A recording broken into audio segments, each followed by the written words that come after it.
It's strange how one ordinary evening can change everything you thought you knew about yourself.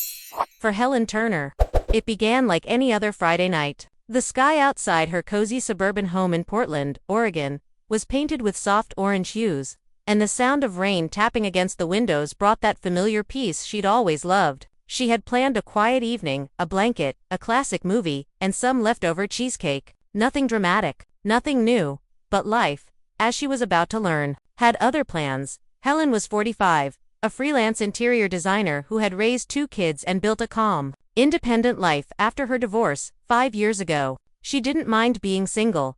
In fact, she'd convinced herself she preferred it that way. No surprises, no heartbreak, no late night over, just her work, her friends, and her little house that smelled faintly of vanilla candles and fresh coffee. One of those friends was Laura, her closest companion since college. They'd shared everything over the years: heartbreaks, holidays, secrets, and laughter. Laura was the kind of friend who'd show up with soup when Helen had the flu or text her memes at 2 a.m. just to make her smile. That evening, Laura had called with a small favor. "Hey Hel, could you do me a huge one?" Her cheerful voice came through the phone. "Evan's home from college for the weekend, but I've got to fly to Chicago for a conference tomorrow morning. Would you mind letting him hang out at your place tonight? He says he misses your cooking and your old movie nights." Helen had laughed. "Laura, your son's 22 now. He doesn't need my lasagna or my movie recommendations." "Oh please," Laura teased. "He adores you. Besides, he'll be bored at home alone. Just one evening. You two always got along."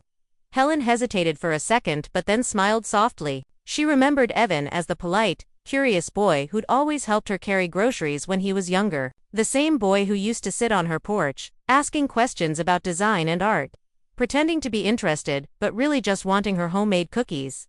"All right," Helen said finally. "One evening, but only if he brings dessert." Evan arrived around 7. Helen opened the door, and for a moment, she froze. Gone was the lanky teenager she remembered. Standing before her was a young man, taller than she'd imagined, with kind blue eyes and that same easy smile he'd had since childhood. His hair was a little messy from the rain, and he carried a small paper bag that smelled like brownies. "Hey, Miss Turner," he said warmly. "I brought dessert." Helen laughed lightly, stepping aside to let him in. "You're still calling me that? You make me sound like your high school teacher." He grinned. Old habits. They settled in the living room, lights dimmed, a movie flickering softly on the TV. The rain outside grew heavier, drumming gently against the roof. It felt comfortable, familiar, but something was different this time. Not wrong, just different. Helen noticed how easily they talked, how their laughter filled the room. Evan told her about his life at college, studying film, working part-time at a small coffee shop, trying to figure out his future. He spoke with the same energy she used to see in Laura when they were younger, full of dreams and uncertainty. "You ever feel," Evan said at one point, "like you're stuck between who you were and who you're supposed to become?" Helen nodded slowly. "All the time." Their eyes met, and for a fleeting second, something passed between them, an understanding, a quiet recognition that neither of them could quite name. She quickly looked back at the TV, her heart beating a little faster than it should have, as the movie went on. The power flickered once, then twice, before going out completely. The room fell into a soft glow from the candles she'd lit earlier. "Oh great," Helen said, sighing. "I guess the storm won this round." Evan chuckled. "Hey, candlelight makes every movie better." They laughed again, and for the first time in a long while, Helen realized how much she'd missed simple connection, not romance, not excitement, but just feeling seen. Evan listened to her stories like they mattered. He asked questions about her work, her favorite books, her old dreams, things even her friends rarely asked anymore. And when she teased him about his messy handwriting or his terrible choice in movies, he laughed in that boyish way that made the years between them momentarily vanish. The night grew quieter, softer. The rain had slowed to a drizzle, and Helen poured them both some tea. "Thanks for letting me hang out," Evan said, his voice gentle now. "It's weird, but this feels nice, familiar." She smiled. "You always were easy to talk to." Then, there was that pause, the kind of silence that carries 1,000 words. Left unspoken, Helen suddenly became aware of how close they were sitting, how the candlelight reflected softly in his eyes. She looked away, her cheeks warming, and said quickly, "We should probably call it a night soon. It's getting late." "Yeah," he said, but his tone held something quiet, almost wistful. Maybe after one more movie. Helen laughed, shaking her head. You really are your mother's son. But she agreed. They watched another film, an old romantic drama she'd loved in her 20s. As the final scene played, Helen found herself lost in memories of love, loss, time, and all the roads that had led her here. When she looked at Evan again, he was watching her, not the movie. Neither of them spoke. The storm outside had stopped completely. The house was still, and that's when Helen realized something had changed, quietly, gently but undeniably. She didn't know what it meant, or what would happen next. But one thing was certain. Nothing about her friendship with Laura's son would ever be quite the same again. The morning light crept gently through the curtains, painting the room in shades of soft gold and quiet calm. Helen blinked awake, the echo of last night's laughter still lingering in the corners of her mind. For a brief, disoriented moment, she thought she'd dreamed it all. The storm, the movie, the easy warmth of Evan's company. But when she walked into the kitchen, and saw a mug sitting by the sink with a little note beside it, reality hit her like a soft wave. Thanks for the best movie night ever. Her heart gave a small unsteady flutter. She smiled a little too long, a little too softly before quickly pushing the note aside and telling herself, it's just Evan, Laura's son, that's all. Still, something about the quiet in the house felt different that morning. The air seemed fuller, like the silence itself was holding a secret. Helen made herself a cup of coffee, stood by the window, and tried to shake off the feeling. She had work to do, clients to call, a normal day ahead. But every time she tried to focus, her mind kept drifting back to his smile, his voice, the way he'd looked at her in the flickering candlelight when the movie ended, and she hated herself a little for it. Not because it was wrong. Exactly, nothing had happened, but because it had stirred something she hadn't felt in years. Something she thought she'd buried long ago under work, responsibility, and quiet independence. By afternoon, Laura called. Hey, Hel, just landed in Chicago. How was last night? Did Evan behave himself? Helen laughed, forcing lightness into her tone. He was great, as always. We just watched a couple of movies. You raised a good kid. I can't believe he's not a kid anymore, Laura said with that mix of pride and nostalgia only mothers have. You should have seen the way he packed. Said he was bringing dessert because you'd expect it. Helen smiled at that, her heart tugging in two directions, one warm, one uncertain. After the call ended, she sat back and sighed. Maybe she was overthinking everything. Maybe it was just a nice night between two people who hadn't talked in a long while. Nothing more. But deep down, she knew she was lying to herself. That evening, as Helen was preparing dinner, her phone buzzed. A text from Evan. Evan. Hey Miss Turner, Helen. Hope your day's going okay. Evan, I left my jacket at your place last night. Mind if I drop by to pick it up? Her fingers hovered over the screen. She hesitated longer than she should have before replying. Helen? Sure, it's here. Stop by anytime. When she put the phone down, her pulse had already quickened. He arrived just before sunset, wearing that same easy smile that made everything around him feel a little lighter. Hey, he said, stepping inside. Hope I'm not interrupting. Not at all, Helen replied, trying to sound casual. Your jacket's right over there. He picked it up but didn't leave right away. Instead, he lingered by the kitchen island, looking around. You know, it's strange. This house still feels the same. It's like nothing ever changes here. Helen smiled faintly. That's kind of the point. I like it that way. He nodded, then said quietly, I always liked it here, too. Their eyes met again. That same quiet, unspoken current that neither wanted to acknowledge but both could feel. She turned away first, busying herself with a half-chopped onion. You want some dinner? I made too much pasta. Evan hesitated. If you don't mind. Of course not, she said, and the words came out a little too quickly. Dinner was comfortable, easy conversation. Soft laughter, stories about his classes, and her clients. Yet beneath it all, something new pulsed gently in the spaces between their words. At one point, Helen looked up and found him studying her, a question in his eyes.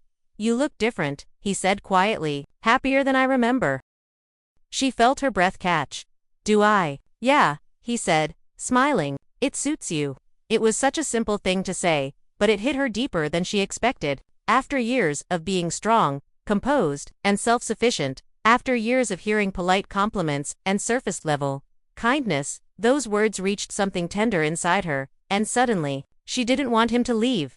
They talked long after the dishes were done, until the city lights outside blurred softly through the kitchen window. At one point, Evan leaned back, laughing at something she said. You know, he murmured after the laughter faded. Last night, it didn't feel like just another evening.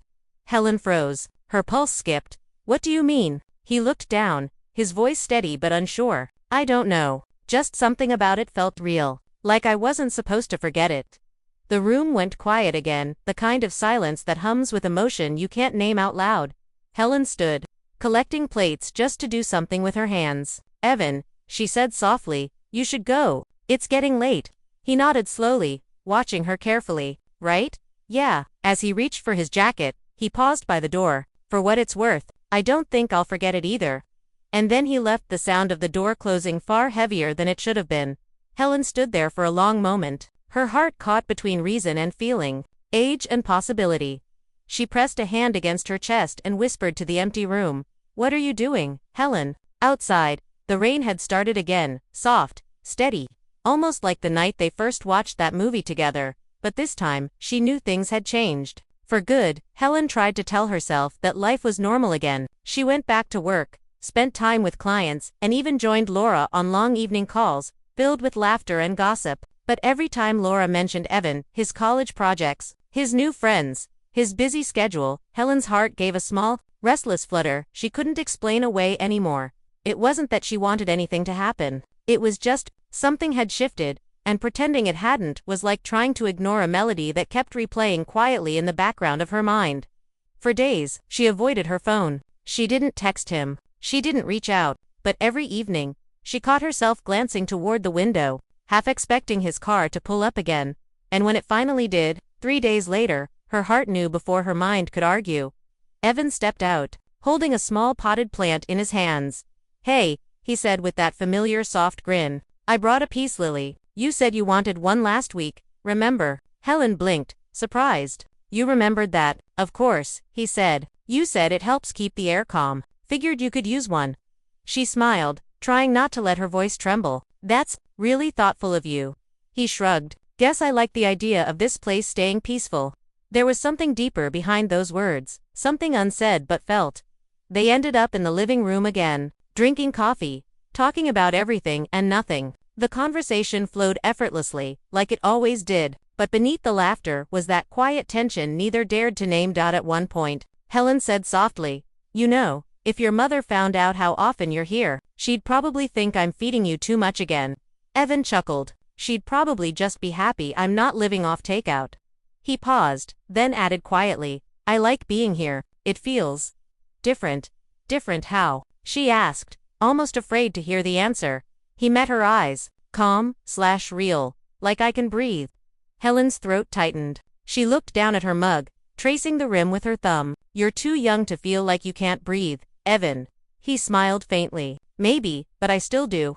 The room fell silent again, the kind of silence that carried more truth than words ever could. That night, after he left, Helen sat on her couch for a long time. The peace lily sat on the coffee table, its green leaves catching the soft glow of the lamp. She wanted to tell herself, it was just kindness, that he was a good young man raised to be thoughtful, but the way he looked at her wasn't the way a young man looked at his mother's friend, and the way she felt when their eyes met wasn't something she could explain away with reason. It was warmth, and danger, and longing, gentle but real. A few days later, Laura came back from Chicago. She called Helen for lunch, and they met at a little cafe downtown. You look radiant, Laura said, sipping her coffee. What's your secret? New project? Someone special? Helen nearly choked. What? No, just, maybe more sleep. Laura laughed. Well, whatever it is, it suits you. Helen smiled tightly, her heart pounding. She felt a rush of guilt, not because she had done anything wrong, but because even keeping this feeling to herself felt like a betrayal. Later that day, she texted Evan for the first time since his visit. Helen, let's take a break from movie nights for a while. You've got your own world to focus on. Evan, did I do something wrong? Helen, no, you didn't. It's just, maybe too much of a good thing. He didn't reply right away, but when he finally did, it was just one line that made her heart ache. Evan, I get it. I'll give you space, but I don't think I can just forget you. Helen. She stared at that message for a long time, then turned off her phone and whispered to herself, he's just my friend's son. Just my friend's son. But deep down, she knew that wasn't true anymore. The next week crawled by. Helen tried to distract herself with work, but the silence between her and Evan only made things louder inside her mind. She caught herself checking her phone, rereading old messages, replaying his words. One evening, she passed by her living room and saw the peace lily. Its leaves had grown slightly, stretching toward the window light, and somehow, that simple thing, a plant he'd chosen for her, made her heart ache in the quietest, sweetest way. That was when she realized something she didn't want to admit. She missed him. Not as Laura's son, not as a boy from her past, but as someone who'd made her feel alive again. And when she finally saw his name light up her phone screen 1 week later, her breath caught in her chest. "Evan, I'm coming by. We need to talk." Her heart raced. She typed back, then deleted, then typed again. "Helen, Evan, maybe it's not a good idea." Before she could finish, another message appeared. "Evan, I'm already outside." She froze. The sound of rain started softly outside. Just like the night it all began. The sound of rain had always comforted Helen until that night. Now, as she stood by her window and saw Evan's car parked in front of her house, the steady rhythm of the raindrops felt like a heartbeat she couldn't slow down. Her phone was still in her hand, screen glowing faintly with his last message. "I'm already outside." Helen's first thought was to ignore it, to wait until he left, to let this confusing storm of emotions fade with time. But before she could decide, there was a soft knock at the door. She hesitated only a second before opening it. Evan stood there, rain clinging to his jacket, hair damp, his expression a mix of nerves and quiet determination. "Hey," he said gently, "can I come in?" Helen nodded wordlessly and stepped aside. He shook off the rain, glancing around the living room like he was stepping into a memory. "Still smells like vanilla candles," he murmured with a small, uncertain smile. "Old habits," Helen replied, her voice quiet. "What are you doing here, Evan?" He looked at her for a long moment before answering. "I couldn't keep pretending that night didn't mean anything. I tried, I really did, but I can't stop thinking about you." Helen felt her chest tighten. "Evan, please don't," he cut her off gently. "Just listen, okay? I know this isn't simple. I know what this looks like, but I don't care about what it looks like. I care about what it feels like, and being around you feels right." The words hung in the air like a confession neither of them had been ready for. Helen swallowed hard, her eyes glistening. "You don't understand what you're saying. You're young, Evan. You'll meet someone your age, someone who fits your world." He shook his head. "You think this is about age? It's not. It's about connection. About how I've never been more honest with anyone in my life than I am with you." She looked away, her heart warring with reason. "This isn't fair to you, to your mother, to me." Evan took a cautious step closer. "Then tell me to leave, and I will. But if you feel even a piece of what I do, just say it, because I can't pretend anymore." The house was silent, except for the rain. Helen's eyes met his, and for a long, fragile second, the truth sat between them, heavy, unspoken, but real. Her voice trembled. "Evan, I care about you, more than I should, but this can't happen." He looked at her, pain flickering behind his steady gaze. "Why not?" "Because life doesn't work that way," she said softly. "Because people get hurt. Because your mother is my best friend. Because I'm supposed to know better." Evan's expression softened. "You've always known better, Helen. Maybe for once, you're allowed to just feel." That sentence, simple, quiet, struck something deep inside her. For so long, she'd built walls of control and composure around her heart. But now, standing before this young man who spoke to her like she was still capable of being wanted, those walls began to crack. Her voice was barely a whisper. "You should go." Evan looked down, nodding slowly. "All right." But before he turned, he said one last thing. "I meant what I said. I'll go, but I won't forget you, Helen, not ever." And then he stepped out into the rain. Helen stood frozen, listening to the sound of the door closing, the rain pouring harder, and her heartbeat echoing in her ears. She walked to the window and watched as he disappeared down the street, his figure blurring in the misty glow of the streetlights. She pressed her hand to the glass, whispering to no one, "Neither will I." The next morning, Helen woke with that hollow ache, the kind that follows when something real has been said but not resolved. Her reflection in the mirror looked the same, but she felt different, like a door inside her had opened, and she couldn't close it again. All day, she moved through her routine on autopilot, but her mind kept replaying his voice, those words, that look in his eyes when he said her name. By evening, she sat at her desk, staring at her phone. No messages, no calls. The quiet was almost unbearable. Then, Suddenly ping. A new message appeared. Evan, I'm leaving for school tomorrow. I didn't want to go without saying goodbye. Helen's fingers hovered over the screen. She typed, deleted, and typed again. Helen, I wish you the best. Evan, truly. Take care of yourself. She hesitated, then added one more line. Helen, and thank you for reminding me I'm still alive. She hit send, and sat there, tears quietly tracing her cheeks. Outside, the rain had stopped. The peace lily by the window stood tall and green, its leaves glistening under the soft light. Helen reached out and touched one gently, whispering, grow strong, just like you said. But deep down, she knew this wasn't the end of their story. Something between them had taken root, something too deep, too honest to be erased by distance or silence. Autumn came early that year in Portland. The trees outside Helen's home shifted from green to gold, and the air carried that crisp scent of change that always made her both nostalgic and uneasy. It had been 2 months since that rainy night, the night Evan had walked away. Helen told herself she was fine. She buried herself in her projects, took up morning walks again, even started visiting new cafes just to fill the quiet hours that used to feel warmer when someone else's laughter had echoed in them. Laura visited often, full of stories about work and family, never suspecting a thing. Every time she mentioned Evan, he's doing great at school. He sent me the sweetest photo from his campus garden. Helen smiled politely, all while feeling that familiar ache settle behind her ribs. It wasn't longing for drama, or romance, or something forbidden. It was longing for connection, for the honesty and comfort she'd found in one unexpected person.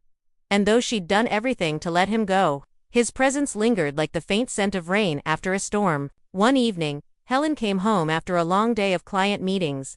She dropped her bag, poured herself tea, and noticed the peace lily by the window. It had grown beautifully, strong, green, full of new leaves. She smiled faintly.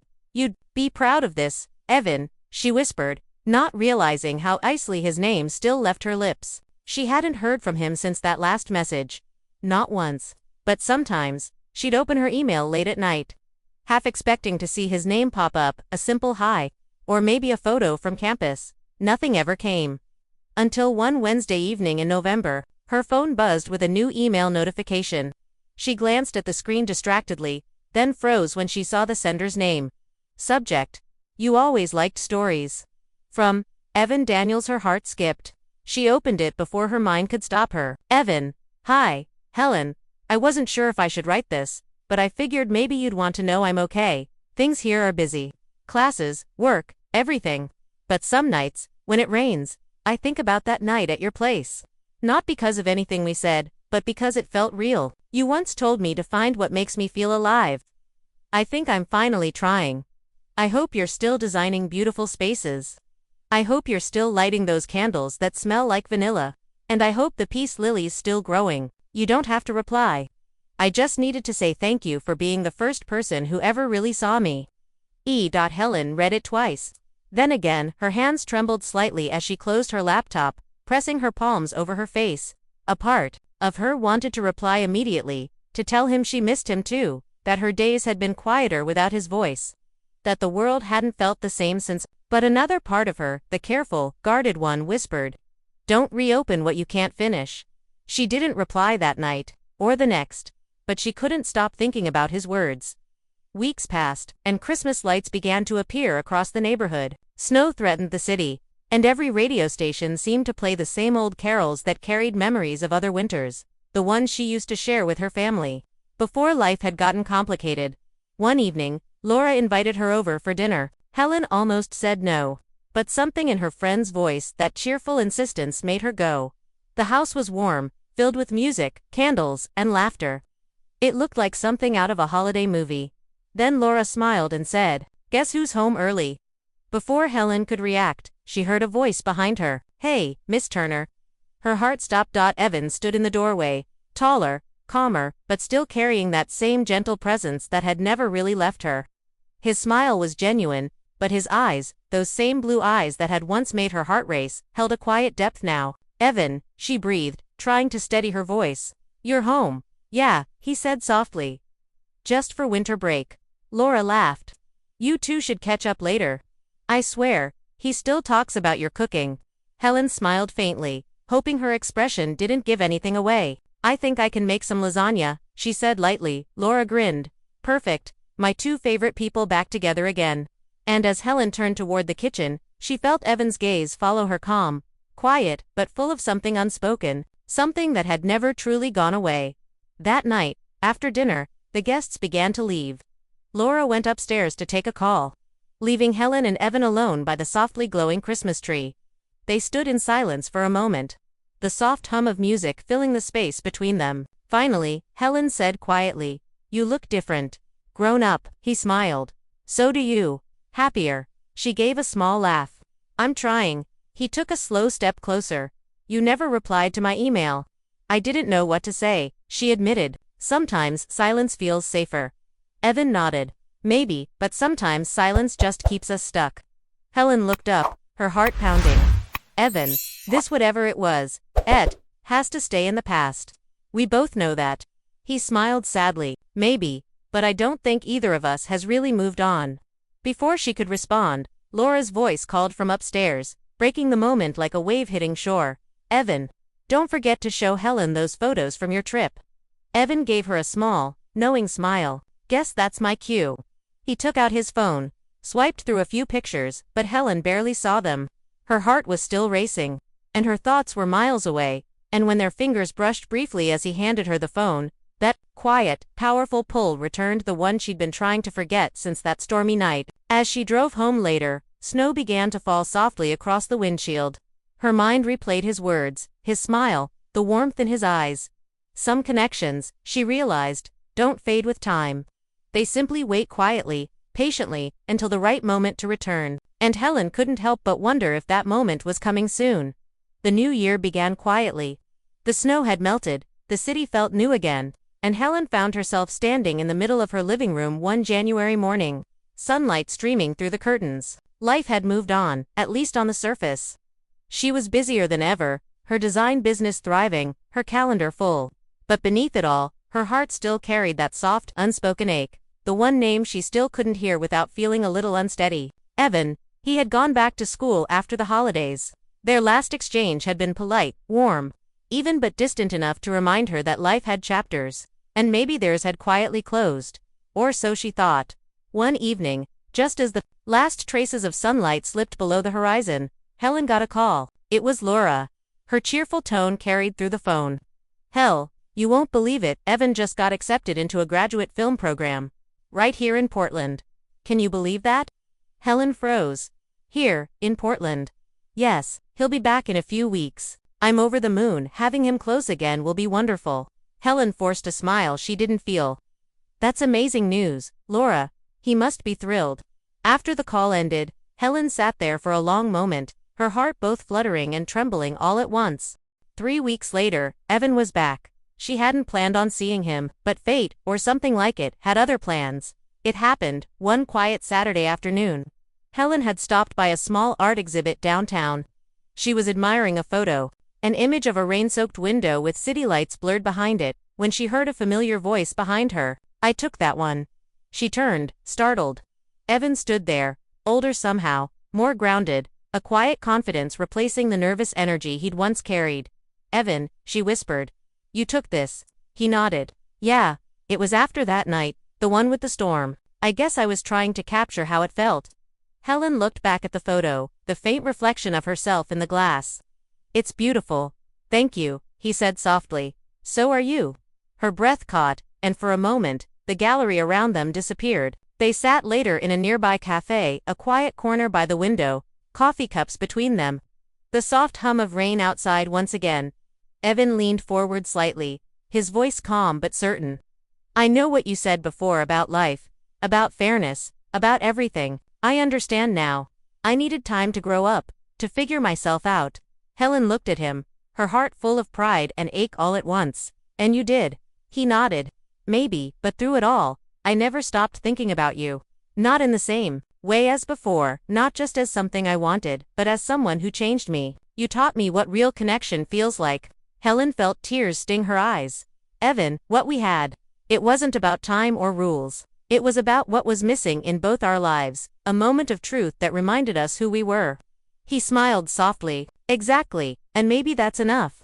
For a long moment, They sat in silence, watching the rain trickle down the window.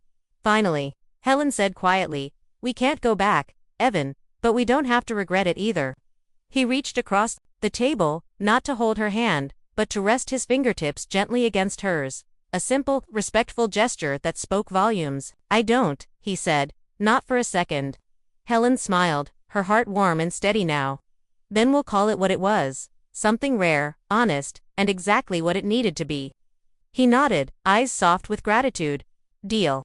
They finished their coffee, laughing easily again. Two people who had once been caught in something complicated and beautiful, now wiser, calmer, and at peace. Months passed. Seasons changed. Helen's life remained full: design projects, book clubs, long walks by the river. She smiled more often now. She had learned something invaluable. Sometimes love doesn't mean holding on. Sometimes it's about letting someone go while keeping the lesson they brought with them. Every now and then, she'd pass that same art gallery downtown and pause by that photograph of the rain on glass. Beneath it, the artist's name was written simply, Evan Daniels. And she'd smile, not with sadness, but with quiet pride, because some stories aren't meant to end with forever. Some are meant to end with peace. And in her heart, she knew that one movie night hadn't ruined her life. It had awakened it. The end.